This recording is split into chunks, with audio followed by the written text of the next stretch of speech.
Someone asked me to do a recording of how I did my shot prep. So, this is the standard process I use, which is I weigh the grinds, or weigh the beans, then I grind, um, and then I'll weigh them again to check. And I've been on the Zerno the past month. It's been an interesting machine. The workflow on the Zerno has been pretty good, but there's a little bit of mess because of the static. And that even occurs when I'm spraying the coffee beans with a little bit of water. I don't mind because ultimately I care about the cup, and I haven't seen a grinder that doesn't leave a little bit of a mess that slowly accumulates after quite a few shots. Maybe I'm just more used to having a coffee mess on my counter between coffee grounds and splashes from the shot. Um, with the Zerno, you detach that and knock that off. I don't particularly like that aspect of it, but it's a minor complaint. I'm most interested in the grind quality, which has been really good. So I do a staccato tamp, which is where you dose half the coffee and then you distribute and tamp half, and then you do the second half. And I found that does better than distributing the whole dose in tamping. And I think I can also simulate some of what happens in a staccato shot, a sifted staccato shot, where the coffee at the bottom layer is a bit denser than the top layer.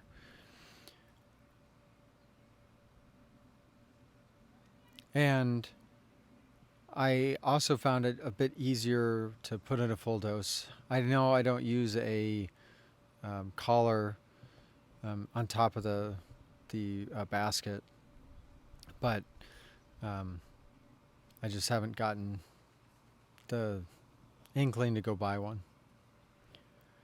And then I measure the puck. In this case, I was trying to get to a precise measurement for an experimental shot. I also suspect that by doing this method of distributing and tamping twice, that it's equivalent to doing a very deep WDT.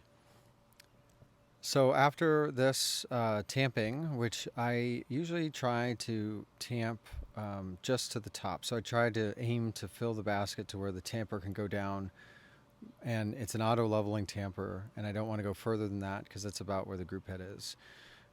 What you didn't see in this video is I let the puck sit in the coffee machine for 5 minutes to do thermal pre-infusion, and this shot is at 80 degrees Celsius, which is quite ridiculous because it's such a low brew temperature.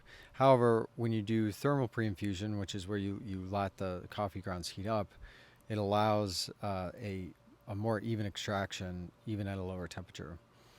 So then in the profile, I use I ramp over about 12 seconds to 1 milliliter per second, and then I hold that until the filter covers. And once the filter is covered with coffee, I hit a button to move on to the next step, which dumps the water that's in there and holds at a very low flow rate. I think it's either 0 or it's 0.1 milliliter per second, but it's very, very low. And it does that for 30 seconds, and then it does another ramp up to 0.5 milliliters per second. And I know that's very slow, but in mind testing, I found that 0.5 milliliter per second will do a bit better at extraction. So if you have the time to wait, instead of it being very fast, you can go a lot slower and get a higher extraction in a shorter volume, which is what I prefer. That's my aim. I have done the same profile at 1 milliliter per second, which has allowed it to go a bit faster, but it doesn't save me too much time. So this shot profile is pretty long. It stays at about 1 bar of pressure or less the whole time, and it there's no tiger stripes. There's no crema. I don't care for crema, so I'm okay with that. And the other thing that you don't see is that the shower screen on this one has been modified to where water's basically coming out of the center. And if you slammed a puck with water just from the center of a shower screen, you would get some deep channeling in the middle of the puck. However, because of the thermal pre-infusion and the slow ramp, it does not cause a channeling effect.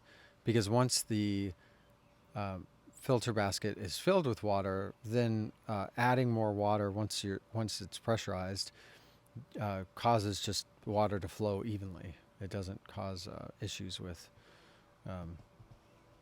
water channeling.